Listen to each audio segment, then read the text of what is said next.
Bentrovati cari telespettatori e buon inizio settimana. Ricominciamo con la pagina informativa di Videoregione, come sempre in apertura la pagina regionale. Subito il benvenuto al nostro ospite di quest'oggi, Silvio Lena, presidente del SUN. Buonasera, Silvia. E parliamo con l'approfondimento politico, come di consueto, di come è nata questa realtà. Voi, lei e la sua compagna dell'USI dalla Lega Nord, decidete di abbandonare degli incarichi che pure avevate nel contesto di Cordenons e di intraprendere un'altra strada per cercare di fare in modo che alla fine i cittadini, i residenti, ma non solo, diciamo gli abitanti del Nord, avessero riconosciuti quei diritti che secondo lei molte volte non hanno. Sì, abbiamo deciso di metterci in gioco, invece di transitare in altri paesi come fanno tante persone, mollano uno e vanno dall'altro, noi abbiamo deciso di metterci in gioco e di aprire il SUN. Il SUN adesso ha fatto 1 anno e mezzo di vita, ci davano 2 mesi, invece niente, siamo qua e siamo presenti sul territorio e noi cerchiamo comunque di batterci per il cittadino. Il presidente che è lei, Silvio, poi sono nate anche altre realtà in altre zone, no? Vi state ampliando anche? Beh, è nato Porcia, Fontana Fredda e anche Polcenico, che è l'ultima nata. E comunque sezioni che comunque date in mano soprattutto alle donne. Ci sono 3 sezioni su 4 che sono in mano alle donne, quindi anche valore alla donna. Lena, che cos'è che non va nella gestione politica? Perché lei mi diceva, oltre al discorso poi dei residenti del Nord, che proprio la politica non l'ha soddisfatta fino ad ora. Parte tutto da una delusione, dall'aver creduto nella partitica, così com'è strutturata. Estremamente deluso dalla politica, cioè, ci siamo fatti il mazzo, concedetemi il termine, per far vincere Ongaro a Cordenons e sono più di 2 anni che Cordenons è ferma, hanno anche ragione le minoranze da lamentarsi, i cittadini di lamentarsi, non si può andare avanti così. Una volta presa la carega, basta, tutto è fermo, non va bene, bisogna mettersi in gioco continuamente perché poi se no il cittadino ti scarta.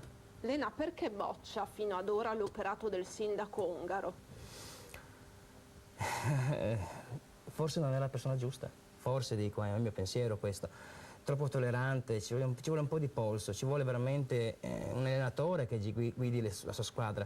Io non vedo un allenatore, vedo un bravo maestro, però tutto qui.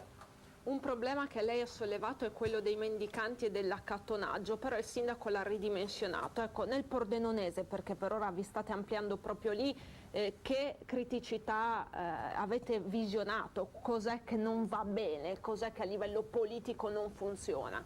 Non c'è controllo, cioè c'è controllo ma non sufficiente.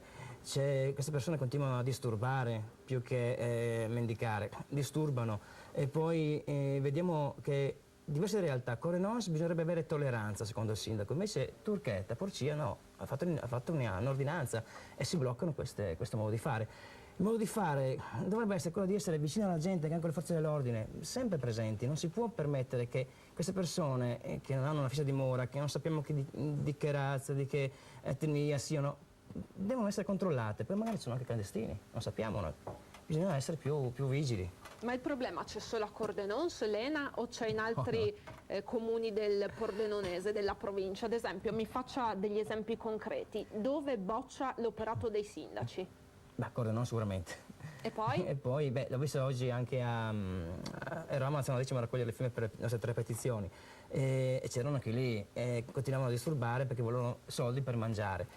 Ho capito, tutti quanti abbiamo problemi in questo periodo, non sono loro gli unici, però non si può, non ci abbiamo per noi, è ovvio che poi la gente si arrabbia, si infuria, queste persone serve poi con le amministrazioni che non sono capaci di contenere il problema. Ma non solo sull'accattonaggio, volevo sapere da lei in modo diretto, dato che sta portando avanti questa realtà in maniera indipendente, dove ci sono politici che tengono di più alla seggiola, secondo lei in quali comuni, e dove andrebbe fatta una revisione, tagli, insomma, qualcuno dovrebbe saltare.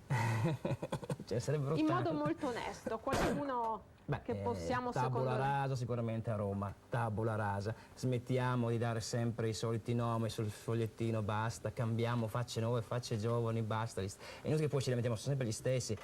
Cordenons andrebbe rifatta anche lì le elezioni, non c'è nulla, è tutto fermo. Altri posti, io rivedrei bene anche Bortolotti e Lazzano, perché era una persona che comunque aveva il pugno di ferro. Che divide Bortolotti. Divide tantissimo divide Bortolotti. Molto. Ma perché divide? Perché è uno spirito libero, come lo sono io, come lo è Lavagna Gava. anche lei è un assessore che comunque è competente nelle sue cose. Ci vuole un po' di polso, bisogna sapere anche dire ai cittadini: siamo qua, cosa volete? Vi serve così? Vengo da voi, vengo a vedere.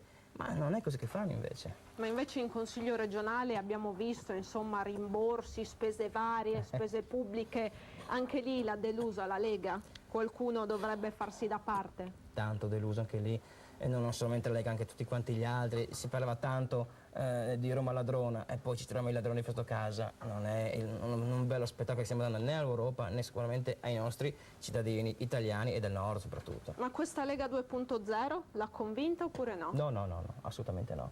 No, lì c'è Maroni non era, sarà transitorio anche Maroni non era la persona giusta. Ci voleva persone, non so, come Tosi, l'ho visto l'altro giorno, l'ho visto ieri pomeriggio su Canale 5. C'ha le idee chiare, ci vuole una persona che comunque sia giovane, sia propensa per i cittadini. Mi sembrava la persona giusta. Però Maroni dice: io a una certa età faccio un passo indietro per quanto concerne l'incarico del segretario federale. Sì, beh, è anche giusto. E che altri nomi vedrebbe? Salvini?